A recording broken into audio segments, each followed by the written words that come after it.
Praise allot.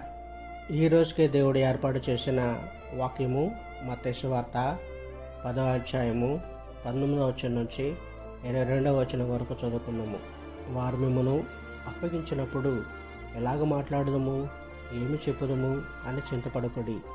మీరేమి చెప్పవలనో అది ఆ గడియలోనే మీకును అనుగ్రహింపబడును.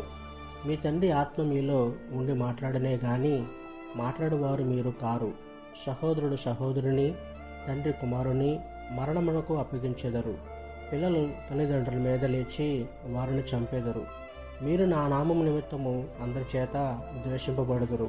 అంతము వరకు సహించువాడు రక్షింపబడును.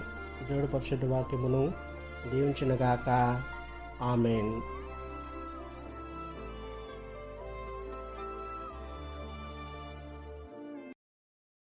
Download ShareChat.